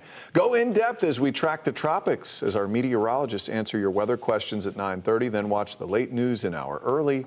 It's all tonight on News 6 Plus. With more people choosing waterfront vacations, Airbnb has a new feature. How the tool could make your next trip safer, plus swooping in, how some Polk County firefighters were able to free this stuck owl. Next, Mike DeForest has what's coming up at 6. Small businesses are falling victim to an extortion plot. Several local companies have been bombarded with negative reviews on Google and then told to pay up or face more bad reviews. Coming up in the morning, Powerball mania sweeping across Central Florida. But what really are your odds of winning one of the largest jackpots in history? What you need to know before you play. Plus, a bit of a break when it comes to the rain. Candace will have your forecast every 10 minutes. We'll see you for News 6 mornings starting at 6.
Whether it's a pool, lake, or beach, Airbnb is making it easier and safer for guests to enjoy their getaways. The company just launched a new in-app feature that gives travelers expert tips about water safety when booking listings with pools or near waterfronts. Once you book, the app will share advice and suggest questions to ask your host, like what safety equipment is available or if there are rules around the water. The feature is part of Airbnb's ongoing efforts, they say, to promote safety. New at 5, a wide-eyed rescue after an owl got itself into a real tangle. Polk County Fire Rescue said the bird got trapped in dense palm fibers after a lightning strike split the tree. Using a ladder truck and armed with thick gloves and a towel, the firefighters carefully dislodged the owl's talons from the palm fibers. The bird was unharmed and flew away. The Raptor Center of Tampa Bay also helped in the rescue. Emphasis on thick gloves and towel. Yeah. Very key. What eagle eye saw that all the way up there? Maybe Impressive. it was making some noise. Who I knows? bet. Yeah. Well, we still have a lot to come coming up on News 6 at 6. A back and forth between the owner of a beloved barbecue place and the leadership of a local community. It's in seemingly a boiling point right now, why officials say it's a more complicated issue than it appears.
Now at 6, crosswalk controversy in Florida. What officials in Orlando are now discussing as the tug of war at a crosswalk outside of Pulse intensifies. Plus, do you feel like you're being picked on?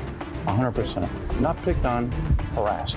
A local business owner fired up after he says he's being unfairly targeted by the city over picnic tables. And later, your heart's in your throat. Local businesses in the crosshairs of online bad actors. Why some safety experts say not enough is being done to protect them. News 6 at 6 starts now.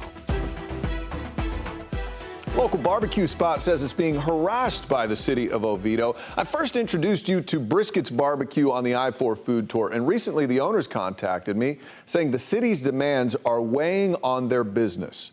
So I looked into it. Inside this hole-in-the-wall Oviedo barbecue joint, customers stand shoulder to shoulder, waiting for a heaping portion of brisket from this overflowing little shack.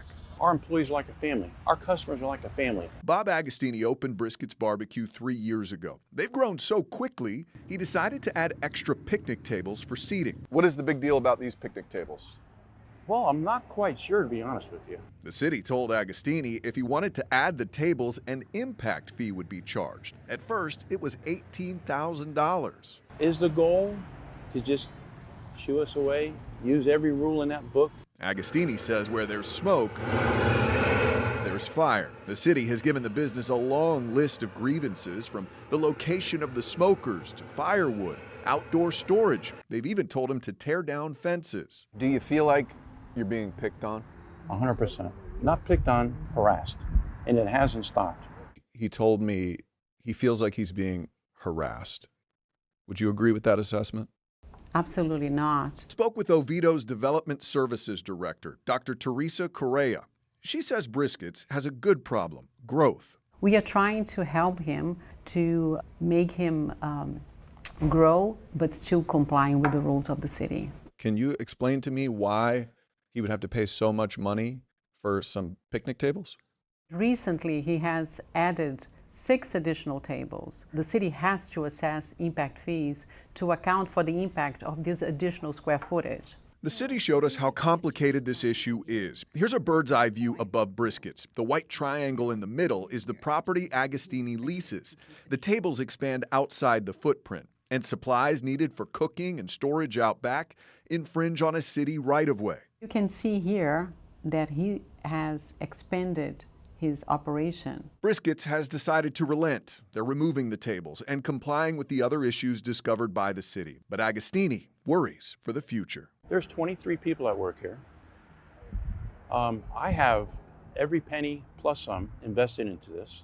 They could hassle the heck out of me till I'm not even out of here, just out of the state. Who knows? So the impact fee has been recalculated to $8,000, but Brisket's will not have to pay if they do remove the tables, which they tell me they're planning to do. Also, a magistrate is taking a look at that case on Thursday. In the meantime, Brisket's does plan to expand into Chulliota in the near future. We'll keep you updated.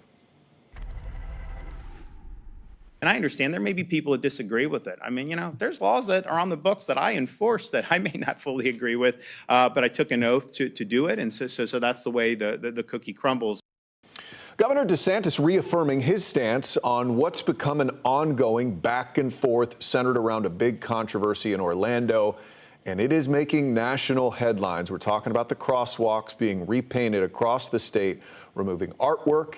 And we are learning another iconic crosswalk is going away. Within the last hour, Daytona International Speedway confirming to News 6 they got a notice from FDOT the checkered crosswalks will have to be repainted. The Speedway says they haven't been told when that would happen. The state says the law is the law, and when it comes to painting over the crosswalks, including the one next to Pulse nightclub. Yet again, demonstrators showed up this morning to a painted over crosswalk, and yet again, they colored it in. Orlando community correspondent Mike Valenti joins us now live from Pulse, where we're going on a week of this back and forth between FDOT and the residents. Yeah, Matt, good evening. FDOT's now come at least 3 separate times to remove the chalk and in one case paint from the crosswalk. But as you can tell, it's evident that each time that FDOT comes hours later, people who live in this city, they return here in defiance. Meanwhile, Governor Ron DeSantis and FDOT Secretary Jared Perdue say no single crosswalk is being targeted for content.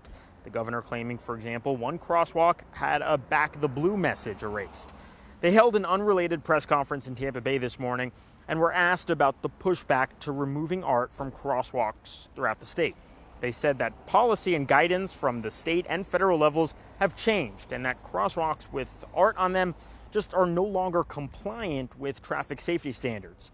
You're about to hear from Perdue, And then followed by him is State Representative Anna Eskamani. Anything that was previously permitted or installed or awarded, anything you can bring up from the past essentially is irrelevant now because we have a new law and we have a new standard, and we're simply implementing that standard, and it's across the board. I would argue that these artistic displays are also an effort of free speech. So we've been talking about the crosswalk every day since last Wednesday when FDOT crews first came here and removed the paint, but I want to draw your attention to something we noticed for the first time that's new today. People moved their attention to the sidewalks, writing the names of all 49 people who were killed inside the Pulse nightclub, just feet from where we're doing our live shot. As for any potential lawsuit, it's not clear what that might entail, but we do know from a city spokesperson that city officials continue to deliberate and mull their options. If we do get an update from the city, we of course will pass that along on air and online on clickorlando.com. For now, we're live outside Pulse. I'm your Orlando community correspondent, Mike Valenti, News 6. Mike, thank you. And we've reported on a number of crosswalks also being painted over. We showed you yesterday green high visibility crosswalks were painted over along the Seminole-Wekiva Trail. They were painted black. And then today, state crews painted over an artistic crosswalk at Endeavor Elementary School in Cocoa with inspirational phrases for kids painted on it. The city defended the crosswalk, sending us a statement saying, quote, the city of Cocoa worked with students from Endeavor to design a crosswalk that would help it stand out to drivers and help ensure the safety of our students walking to school. The city says a crossing guard or police officer will continue to help kids cross the street. Taking a live look at the roads here, State Road 417. This is in the neighborhood of UCF. You can see some rain coming down there. Meteorologist Samara Kokinos tracking the conditions where you live tonight, Samara. That's right. So we did see a few of those thunderstorms roll in from Volusia County into the east side of Orange County, right where that UCF shot was, is where we are seeing a downpour right now. And a few lightning strikes out there too. And that extends all the way back into Deltona, DeLand, Leon Springs, and possibly even getting closer to Pearson, where you could see some of that heavy rain and lightning. To the south, though, just a little bit of a light to moderate rain that continues to fall. But really, some heavy downpours could lead to some ponding on the roadways, as well as reducing those visibilities out there on the roadways. So be careful out there. But I think the majority of the rain is going to be right there along the I-4 corridor and then across our southern zones for at least the next couple of hours before things clear up. In and around the metro, though, I think we're going to be dealing with cloudy skies breaking apart in the overnight hours, with temperatures falling from the upper 70s to around the mid 70s later on tonight. I'll be back to pinpoint a slightly lower rain chance before the big up as we head into the Labor Day weekend. I'll have those information coming for you here shortly. Samara, thank you. Visit Orlando is responding to a recent audit from Orange County that found millions of tax dollars have been misused. News 6's Laverne McGee was there as leaders from Visit Orlando defended themselves in front of county commissioners. Our taxpaying dollars shouldn't be misused. Sharon Aguirre is just one of the many people who showed up to have their say about the Visit Orlando audit. She's in Local 737, a union that represents over 19,000 hospitality workers. According to Visit Orlando, last year tourists spent $94.5 billion in Central Florida. Aguirre says that money isn't trickling down to hospitality workers. The Visit Orlando audit needs to be taken more serious. Mayra Uribe is one of the Orange County commissioners who says Visit Orlando misused close to 20 million tax dollars. An audit by the comptroller found that tax dollars were mixed with private money. Visit Orlando gets hundreds of millions of dollars from the TDT. That's the tourist development tax that people have to pay when they stay in hotels. There's taxpayer dollars that have to come back. This is not up for negotiation. Visit Orlando CEO and President Cassandra Mate says they're happy to work with the county, but does not believe the audit is accurate. We believe we were in compliance of our agreement. Some of the recommendations were new ways of doing business, and I think that's where the gray is, because looking forward at what should be classified TDT, what is non-TDT. What about the whole idea of perhaps modifying the 2019 contract, and there was just simply so much gray area? We need to fix it. So we've got to make sure that this can't ever happen anymore in the future. Mayor Jerry Deming says the board will spend some time to figure out what plan of action they'll take. Aguirre says hospitality workers will be watching closely. It's very frustrating. Laverne McGee, News 6. A Central Florida man says he's still shaken up after fighting off a bear outside his Apopka home. We showed you this around This time yesterday, Alexander Rojas was bitten on the arm while heading to work around 4 a.m. Says he punched and kicked that young bear to get it away, but the injuries left him with limited use of his hand. He told News 6 Today FWC officers first told him the bear would be trapped and relocated, but then his mother-in-law was asked to sign a paper authorizing the bear to be killed instead. I know there's a big bear problem in our area. I just don't feel we need to, as per se, kill them. More have deterrence and ways to keep them away from our items. He and his girlfriend have moved into an RV in Sanford since they both work early in the morning and don't want to risk another attack. FWC tells us the bear involved in this attack has not been trapped yet. Still to come at 6, Central Florida small business is being targeted by bad actors online, why some experts say more could be done to prevent this from continuing to happen. Plus, UCF just a few days away from kicking off the new season. We'll show you how the roster is coming together. And a fun game taken too far at a school pep rally. Hear from the teen thrown by a teacher. This portion of the news is sponsored by Advent Health, helping the communities we serve to feel whole.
So a Jacksonville mom is demanding accountability after her daughter had to be taken to the hospital after a game of musical chairs with a teacher went too far. Video shows the moments that 16-year-old is being pulled off the chair and is slammed to the ground by a teacher at Westside High School during a pep rally on Friday. The girl had to be taken to the hospital with a concussion and other head injuries and bruises. I do remember, like, why am I on the ground? And I was thinking, like, I'm on the ground. Like, I shouldn't be on the ground this hard. Nobody should even have to come or even have to deal with their kid going to the emergency room just for a teacher tackling their student over on the ground over musical chairs. So the district tells our sister station in Jacksonville the teacher has been reassigned to duties without student contact while they investigate this incident. News 6 is investigating an extortion plot targeting Central Florida businesses. Just this month, several local companies were bombarded with negative reviews on Google. As News 6 investigator Mike DeForest found, the business owners then received ominous text messages demanding they pay up or face more bad reviews. These moving trucks belong to a small business in Central Florida called Straight Paths Moving, which currently has a 5-star rating on Google. All right, guys, we got to get going. Owner Robert Reyes works hard to make his customers happy. I mean, we hold ourselves to a certain standard to try to get those reviews, so it's extremely disheartening when someone comes and erases that. Recently, Straight Paths Moving was attacked by a flurry of negative Google reviews. In just a matter of minutes, dozens of 1-star reviews poured in. They'd pop up 10, 15 at a time, just like that, out of nowhere. The very next day, the very same thing happened to another Central Florida company, Home Shield Roofing, threatening its 5-star Google reviews and frightening its owner, Tim O'Brien. Your heart's in your throat because you're wondering what's going on and how do you fix it. Both men soon received text messages from a Pakistani phone number that said, "I am doing bad reviews on your business." The business owners were told to send me payment or else even more bad reviews would be posted. Neither of them paid. Businesses live or die by these reviews. Kay Dean is a former federal investigator who runs Fake Review Watch. She's been tracking this particular group of extortionists for about a month. I put much of the blame here on the tech companies like Google, for example. They're just not doing enough to self-police and protect the businesses that are paying them. Google has not responded to any of our requests for comment on this story. Kay Dean with Fake Review Watch urges consumers to be skeptical of any online reviews, both positive and negative. She says the best reviews are still by word of mouth. Mike DeForest, News 6. Meteorologist Samara Kokinos joining me at the desk now. So some folks saw some pretty significant storms today, but not everybody, huh? Not everybody, because we had some drier air moving into our north and western zones courtesy of a front. And I mean, I've been telling you. You don't even want to call it a cold front anymore, do you? I don't, but technically that's what it is. Doesn't measure up. I know, it doesn't. But you know what? Hey, temperatures could drop into the upper 60s tonight in Marion County. Okay. Yeah, and so hey. We'll take what we can get this time of year, right? As we look live at the radar, you can really see some showers and thunderstorms that were over Volusia County near the coastline and Edgewater, and now they have actually moved back toward the I-4 corridor, spread out from DeLand going back into Pearson with some lightning and some downpours associated with it. In and around the metro, even some heavy downpours there, but mainly on the east side. So they are moving to the west a little bit tonight, and for the most part, what we're looking at, they're kind of spreading back to the west rather. The movement is from west to east, especially south of the metro in Osceola, Polk, and even Brevard County with light rain there. So as we take a little bit closer look here at the rain, Pearson going back toward Lake County when you get closer to Astor, and then back toward Deltona toward the I-4 corridor. That's where all that heavy rain is. Altamont Springs to Orlando, you're going to run into a few showers there that could add up pretty quickly on the road. So be aware of that. Ponding if you're headed out later on tonight, but again, for the most part, we're watching a few showers from Haines City and Dundee that could make their way into Osceola County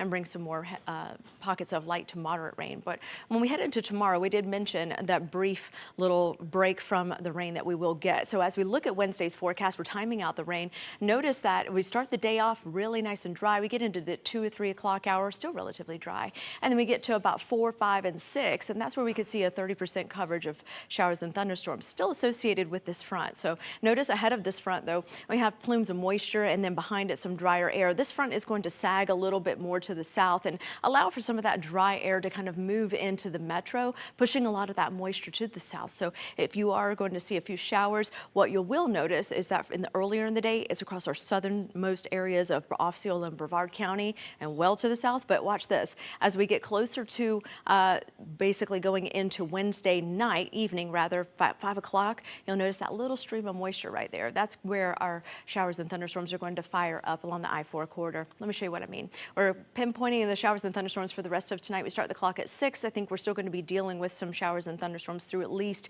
8 or 9 o'clock, mainly from Orlando going back to the south, but I can't rule out some of that stuff there along the I-4 corridor lingering for the next hour or two as well. By later on tonight, everything is clearing out, and we wake up tomorrow, lots of sunshine, and it's going to warm up a little bit. We're talking about to the lower 90s, right around average. About 3 o'clock here are the showers that I was mentioning across our southern zones, and then as we get closer to that drive home, here we go, you'll notice the showers and thunderstorms around the I-4 corridor where we could see a few downpours, and then they clear out fairly quickly. Downtown Orlando sky camera shows that thunderstorm overhead. We did manage to get up to 88 degrees today, below average for this time of year. Here's a look at the rest of your forecast. Sponsored by Strata Air Conditioning and Heating. AC emergency, you ought to call Strata. Your overnight lows in Marion County, 69. The rest of Central Florida, mid to lower 70s. I'm not used to saying that. I'm going upper because, you know, it's September and it's tropical.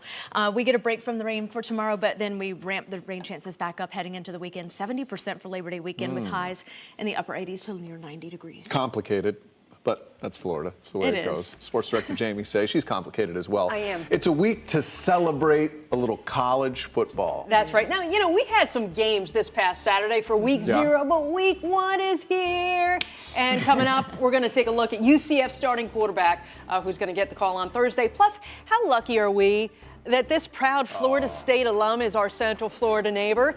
Lee Corso always injects more fun into college football Saturdays. He was celebrated today in Seminole County. That's coming up next.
Welcome back to News 6. Just another 48 hours and 40 minutes until UCF football kicks off the season against Jacksonville State, as head coach Scott Frost is about to make his second bounce house debut.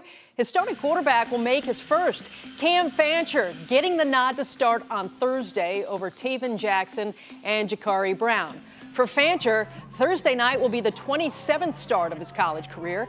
The redshirt senior started at FAU last season after 3 years at Marshall. Fancher's thrown 27 career touchdowns, rushed for 8 while throwing 23 interceptions. Cam's done a really good job with just command of the offense, control of everything. He's doing a good job turning broken plays into positive plays, but all three guys have done well. So it's Cam's job right now. All right, so Cam's job right now. That leaves the window open. UCF football revealed Thursday night's dress code. Knights are going all white uniforms from head to toe, black numbers trimmed in gold. Nobody in college football has brought more style, personality, and fun to the game than Lee Corso. The longtime football guy and longtime Lake Mary resident was honored this morning. Seminole County proclaimed today Lee Corso Day. The 90-year-old has entertained and informed sports fans as an analyst on ESPN's College Game Day since 1987. This Saturday's Game Day broadcast at Ohio State, who's hosting Texas, will be his last show. This morning's ceremony, a way of saying thank you to Corso for making our Saturdays more fun and for being a wonderful neighbor. I've been all over the place, but there's no place like Lake Mary in Seminole County. And it means so much to me that people will say nice things. Are you going to miss the game day? Yes, but it was time. How do you think it's going to be going back to Columbus Oh, this weekend? it's going to be very, very emotional for me. This is the end of my career. I'm going back. It's just ironic that to go back. Just so I can pick Texas. We got Florida State and Alabama this weekend too. Yeah. You got a pick for that? Yes, I do, but I'm not going to tell you whether. But I guarantee you one thing: it'll surprise you, because Florida State is my school. It is proudly his school. Matt, I don't know if you've got a better alum. Oh, he might be the do. best. He might He's so be the lovable. best. My Thank goodness. you, Lee Corso. All right. Have a good night. We'll see you at 9 o'clock on Click Orlando.